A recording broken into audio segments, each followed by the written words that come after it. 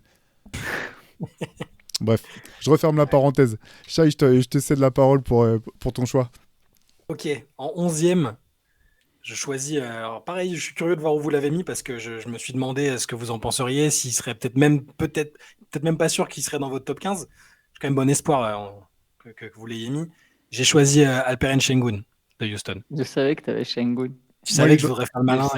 Il est dans mon top 15, il est un peu plus bas, mais pas beaucoup plus bas. Moi, chez moi, donc moi il est en 9e chez moi, mais du coup en 11e, là, je le prends avec le 11e pick. Parce que je suis très satisfait de son évolution à Houston.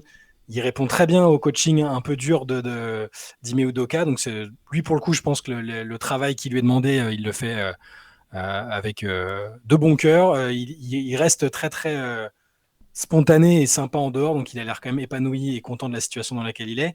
Et puis sur le bagage technique, et on le voit de plus en plus, je le trouve, il régale de plus en plus dans une équipe qui progresse petit à petit. Il y a du Jokic light. Alors c'est très injuste comme comparaison parce que tu peux pas. On te met en comparaison l'un des meilleurs joueurs actuels. Si c'est le meilleur joueur actuel et probablement l'un des futurs meilleurs joueurs de tous les temps. C'est très très compliqué de répondre à ces attentes-là. Mais sur le playmaking, sur le talent offensif, le toucher, les progrès qu'on peut entrevoir en défense, à un moment il va y arriver, je pense. Surtout avec un coach comme Udoka. Ce que j'entrevois pour lui, dans son prime, je pense que ça va être très très fort. Et je pense que ce sera le numéro 1 de Houston à un moment. Donc, c'est déjà. Ouais. Voilà. C'est déjà, mais peut-être qu'en interne, certains ne pensent pas ça. On sait pas. Il y en a qui espèrent encore être les alpha dogs de l'équipe. Mais voilà, moi, je crois beaucoup en Alperen Sengun. Et en plus, je le trouve.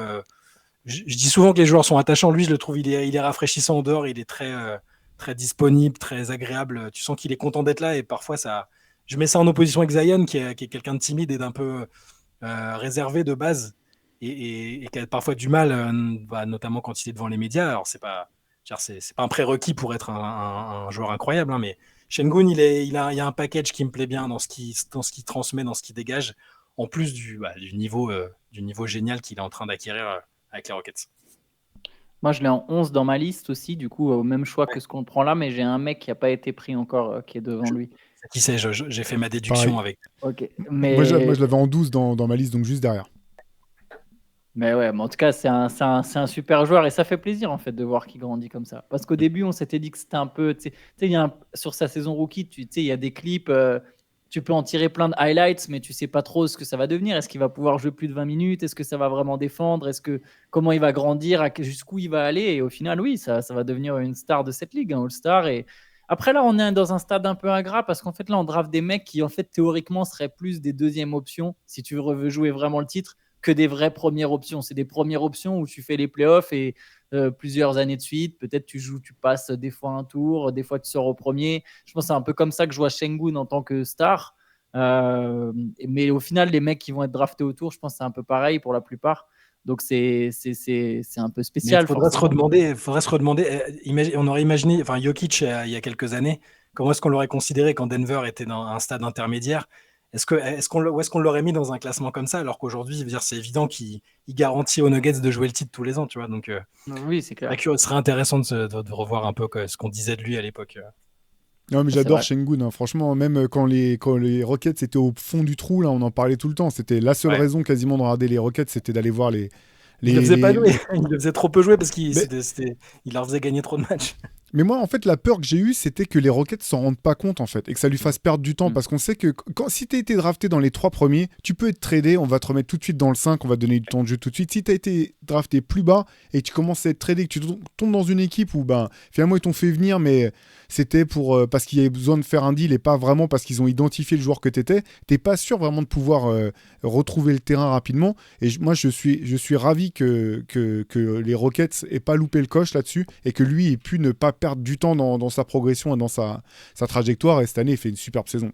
C'est le choix du coach aussi, hein. Honnêtement, je veux dire, toute la zone de flou autour de Udoka aux Celtics, voilà, on n'en sait rien. Mais enfin, je veux dire, c'est un très bon coach. Et le fait qu'il Ouais. ait des exigences tout de suite, qu'il soit pas dans un espèce d'entre-deux ou de tanking pour Şengün, j'ai l'impression qu'il répond très très bien à ce coaching, à cette exigence-là. Donc ça me rassure d'autant plus pour son avenir. Carrément. Allez, moi, je vais clore ce tour avec mon dernier choix. Mon dernier choix, c'est Scotty Barnes des Raptors. Yeah. Joueur que j'adore.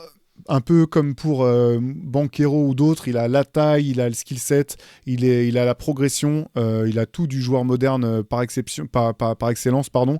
Voilà, je pense que le plafond est encore relativement haut pour Scotty Barnes.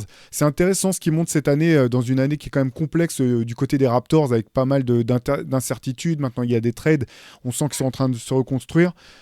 Il a gardé voilà, je trouve qu'il garde le cap dans sa progression. Et il a montré cette année en plus que ça pouvait être un joueur vraiment clutch dans des fins de match serrés, aller chercher des possessions, soit chercher des possessions en plus, soit bien gérer des derniers ballons. Donc ouais, moi j'aime beaucoup Scotty Barnes, donc c'est mon choix pour ce 4e tour. Moi, j'adore aussi. J'aime beaucoup. C'est un joueur qui, je trouve, a beaucoup progressé d'ailleurs, notamment en attaque et dans son playmaking. On savait qu'il y avait ce côté un peu ailier très athlétique qui peut créer du jeu. Il confirme là-dessus. Plusieurs fans des Raptors le voyaient comme une star potentielle. Ils ont raison. Ils ont raison. Il est dans la lignée. En attaque, il progresse au tir. Il est capable de se créer son propre tir. C'est un monstre physique lui aussi. Mais il y a une belle adresse à 3 points. Il y a plein d'aspects qui progressent. Et je tiens à noter que ça va faire plaisir aux fans des Raptors. Je le note que pour les fans des Raptors et pour leur guéguerre insignifiante avec les fans des Cavaliers. C'est les deux équipes les deux équipes que personne calcule, qui eux se livrent à un combat dont tout le monde se fout. Mais c'est vrai qu'on a pris Scotty Barnes du coup devant Evan Mobley. Je sais même pas si Evan Mobley est dans vos tops. Mais du coup, moi, il est pas dans mon top 15. Il est dans ma liste un peu élargie. Ok, d'accord. Moi, je l'ai un poil plus loin. Mais du coup, ouais, Scotty Barnes, il y a un vrai potentiel de star et de all-star, je pense.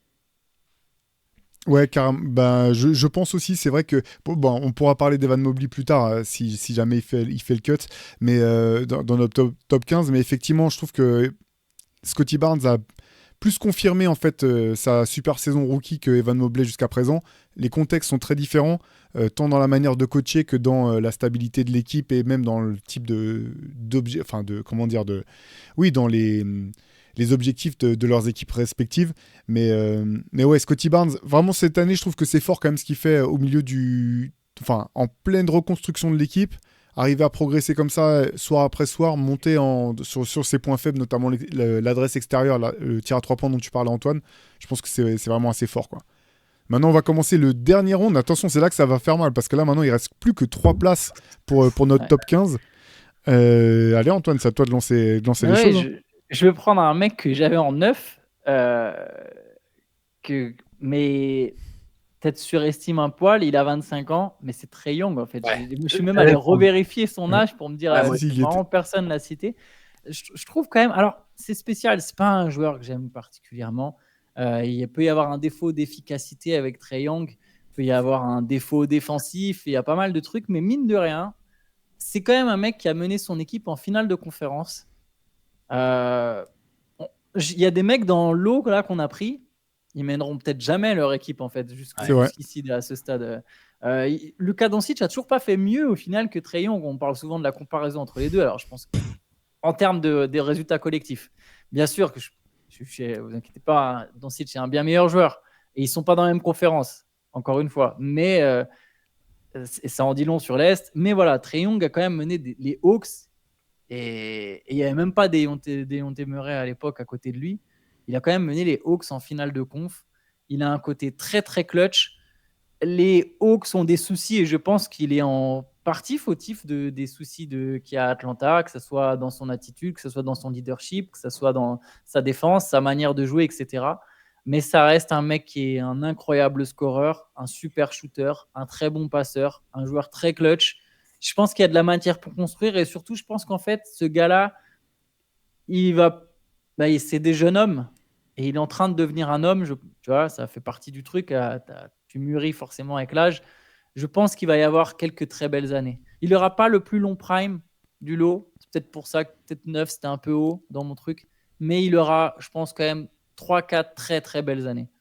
Ah, mais j'allais le prendre aussi, parce qu'au bout d'un moment, bon, il va en devenir sous-coté, quoi. À un moment, je veux dire, on a le droit. Il y a une forme de délit de sale gueule avec Trae Young. Il a un côté provocateur. Il a mis un peu le boxon dans la franchise la saison dernière, notamment.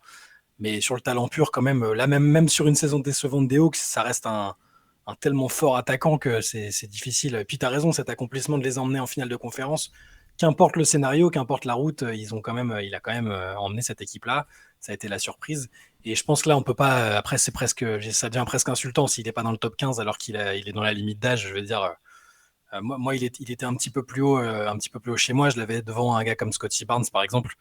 Mais ouais, voilà, au bout d'un moment, je pense qu'on peut plus. Après, on va être taxé de hater et les gens auront quasiment raison si on le met pas là, je pense. Non, bah moi, il était quasiment là, en fait. Moi, je l'avais en 14e, donc j'étais le plus gros hater des trois. Après, c'est là où il y a une partie un peu subjective. Il y a aussi, je pense, chacun, on a ce sur quoi tu veux construire une équipe qui veut aller loin. Alors, on va pas forcément faire un combat d'idées manichéen entre c'est soit la défense, soit l'attaque. On sait que dans tous les cas, tu as besoin des deux, tu as besoin d'être excellent dans les deux pour aller loin. Mais en tout cas, oui, je partage. Il y a un moment où tu es obligé de le prendre quand même. Et il y a un moment où où il en devient trop sous-côté de pas être cité. Ça, je suis complètement d'accord. Il y a aussi le côté quand tu as été monté très vite. Et puis, je pense que la série face au Heat, il y a quelques années, là, a beaucoup joué en sa défaveur, en fait.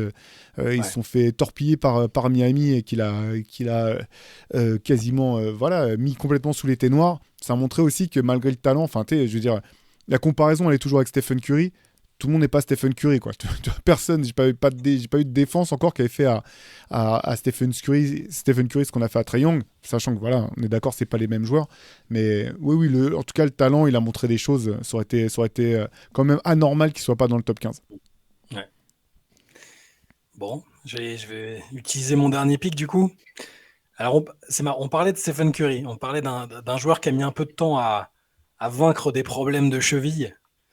Je vais choisir un meneur qui sort un peu de l'esprit des gens parce qu'il est un peu trop souvent blessé. En ce moment, il joue dans une franchise insipide, fade, tout ce que vous voulez. Mais lui, je pense, quand il a pu enchaîner les matchs, quand autour l'équipe était un peu moins bizarre, il a été fort. C'est un All-Star. Je prends LaMelo Ball. Oh, ah oui, d'accord, ok. Ouais. Tu l'avais pas vu venir, Antoine, il l'avait pas vu venir. Ouais, j'avais un autre. Et c'est la description collait aussi pour un autre mec. Ok. Je prends LaMelo Ball parce que même s'il joue à Charlotte, même si il se blesse trop souvent à mon goût, c'est sûr, mais je pense que les Curry se blessaient trop souvent au goût des gens en début de carrière aussi. C'est un joueur quand même qui a, il a du basket dans les pattes, quoi. C'est assez.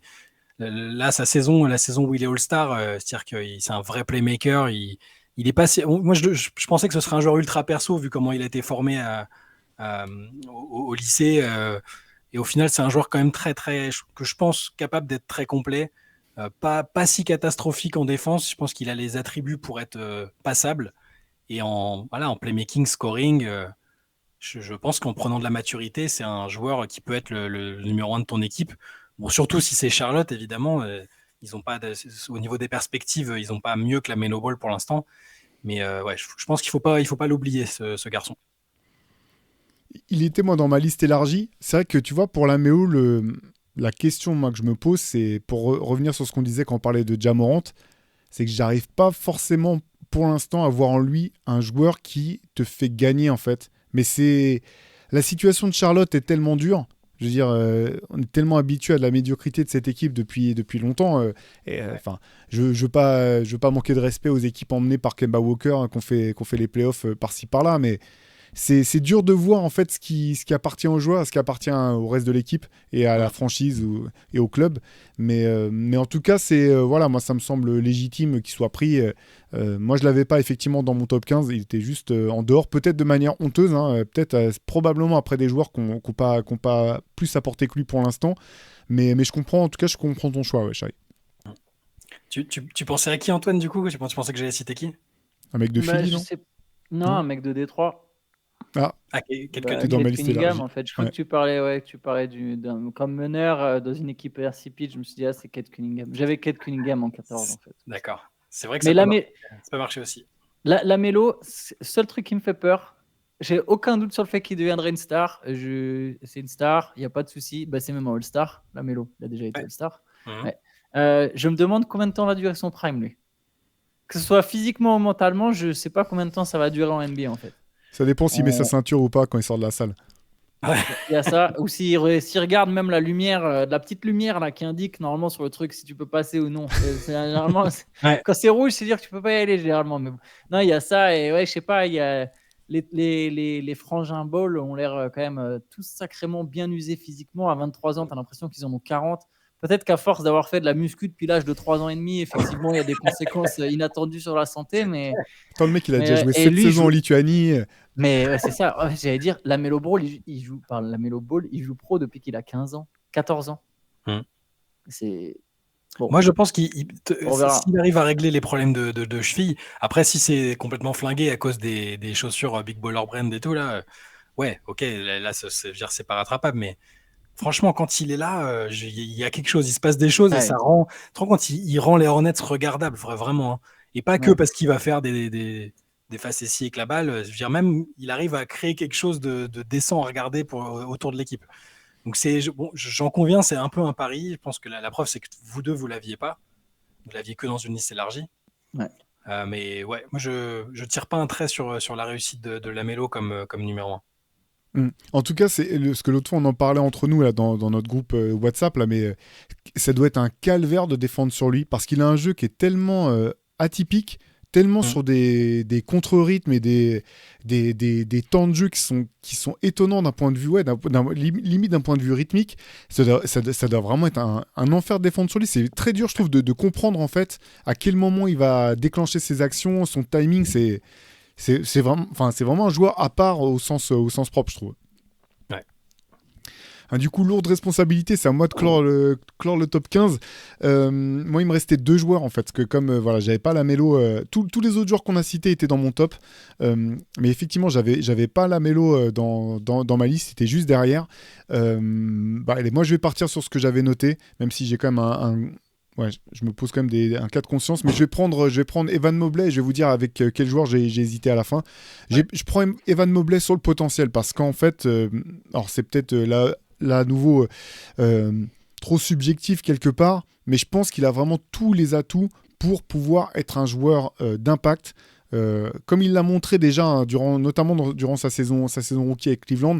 Je pense que là le contexte n'est pas optimal, on en a déjà parlé à plein de reprises, mais je continue de me poser des questions autour du coaching staff. Là il est blessé depuis un petit moment, donc à voir ce que ça donnera à son retour. Mais voilà, il est jeune. Offensivement, finalement, au cours de sa saison rookie, on se disait qu'il était en avance par rapport à ce qu'on s'attendait à le voir faire. Défensivement, c'est déjà très fort. Voilà, moi je choisis d'y croire et le joueur avec lequel du coup j'hésite pour ce dernier spot, c'est Tyrese Maxey qui mériterait certainement d'être devant Evan Mobley parce que pour ce qu'il montre déjà sur le terrain, cette saison fait une saison incroyable, Tyrese Maxey. Donc ça a vraiment été le cas de conscience jusqu'au bout là, tu vois, parce que moi j'avais les 2 dans mon top et il a fallu en couper un.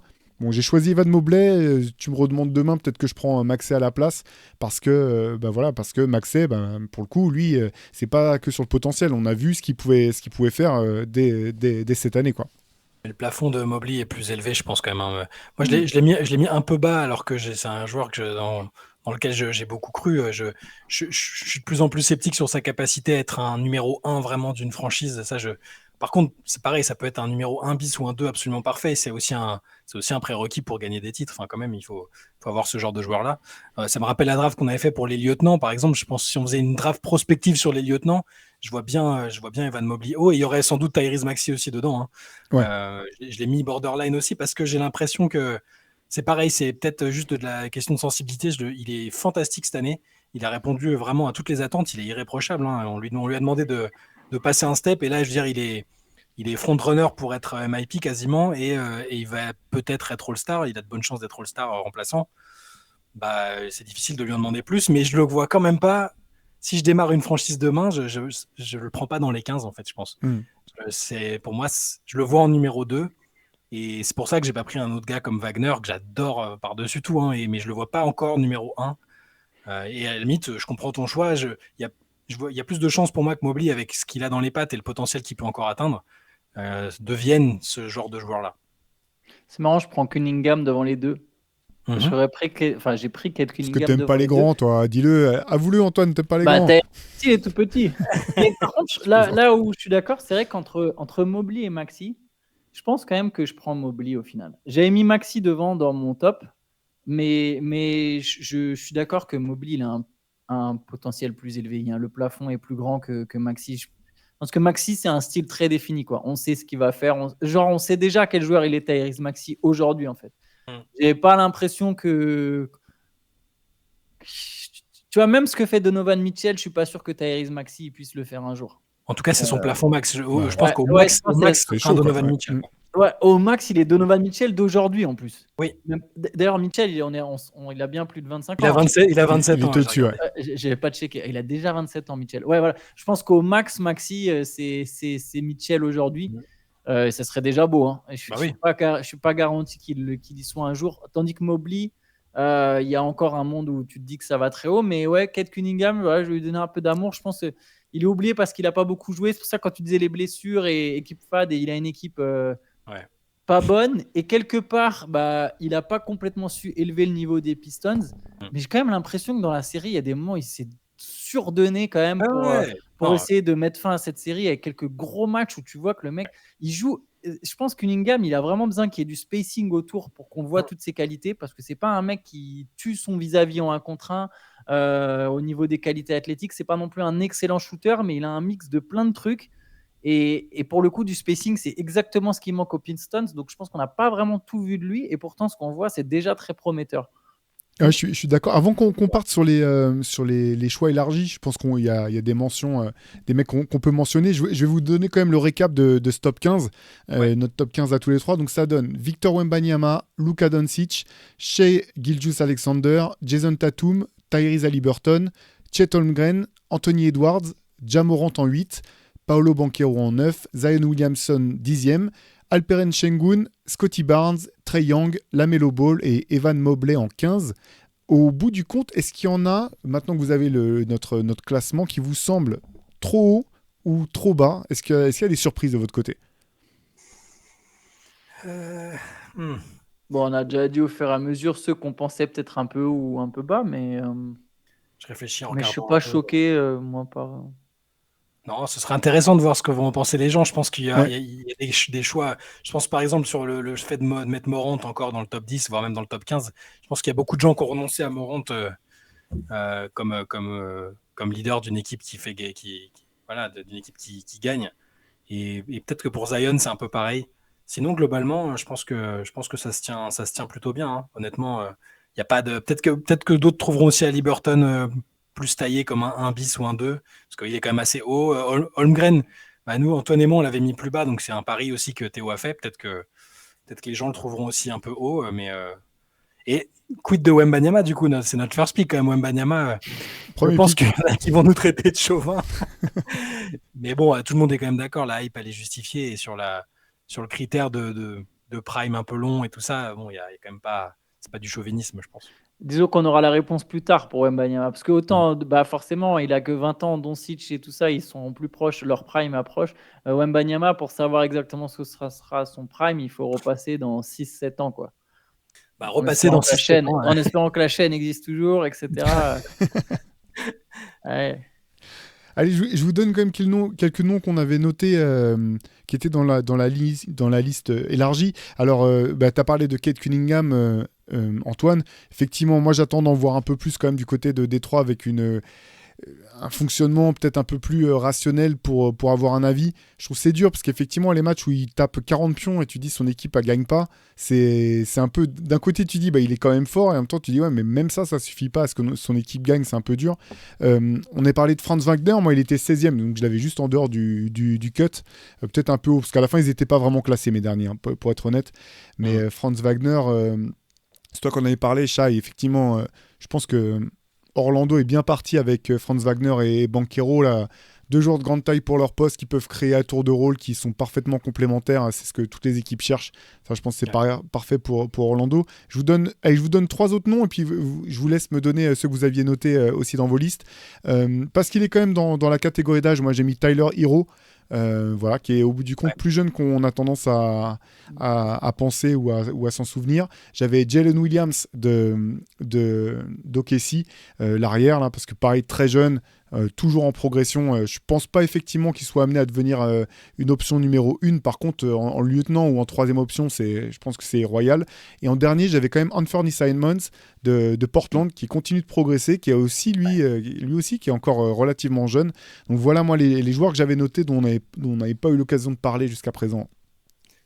Moi, il y en a un, je m'en suis rappelé en cours d'enregistrement, mais parce que c'est un joueur que j'aime bien et je pense qu'après réflexion, je sais pas si je l'aurais mis dans le top 15. Il joue aux Cavaliers.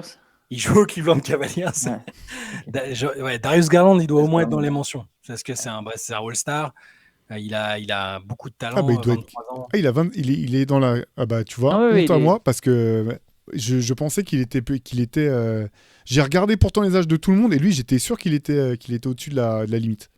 Ouais. Dans une équipe où il n'y aurait pas Donovan Mitchell à côté, quand même, ou un arrière ball dominant à côté. Il y a quand même aussi un monde où ça devient un méchant joueur quand même.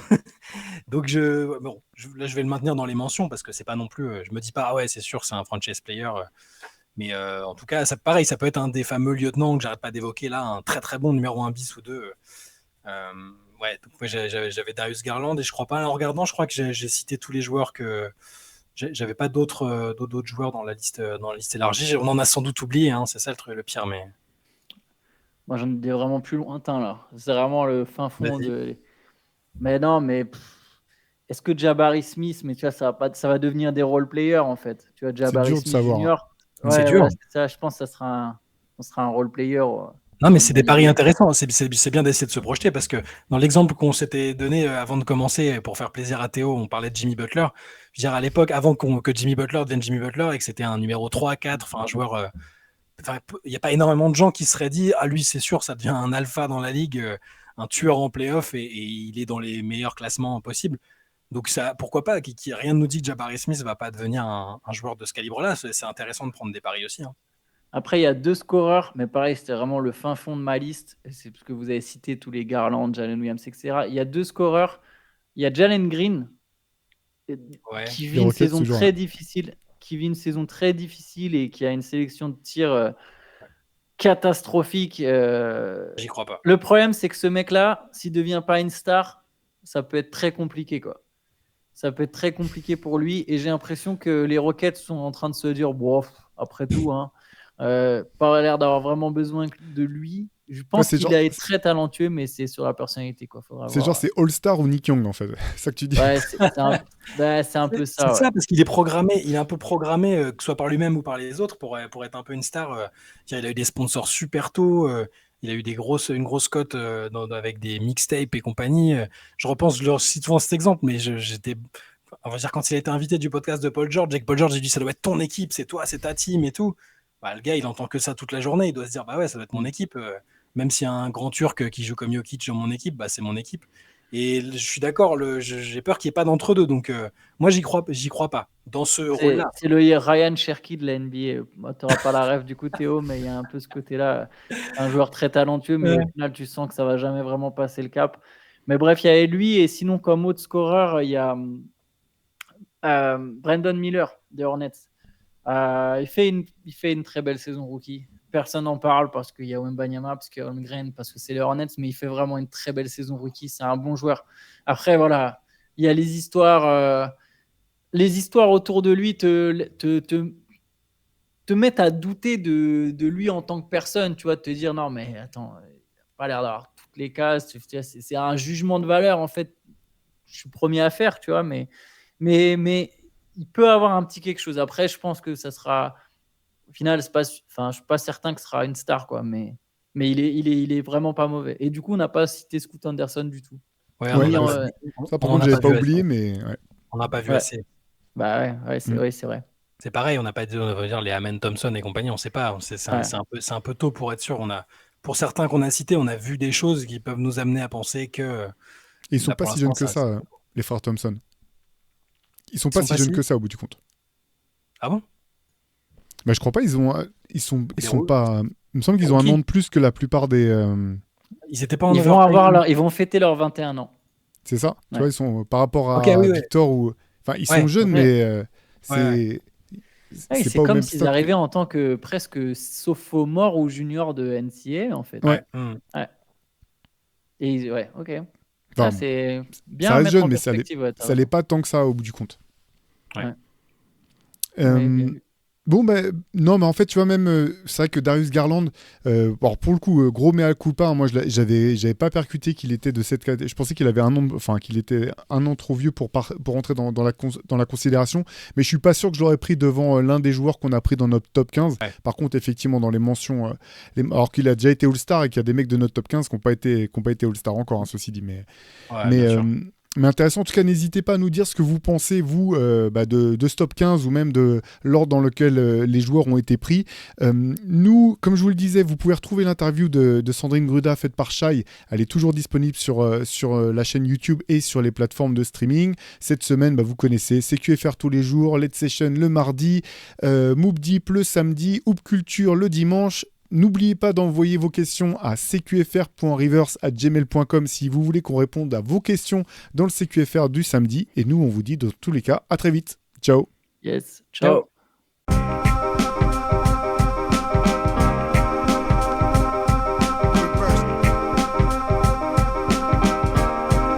The game is out there, and it's either play or get played.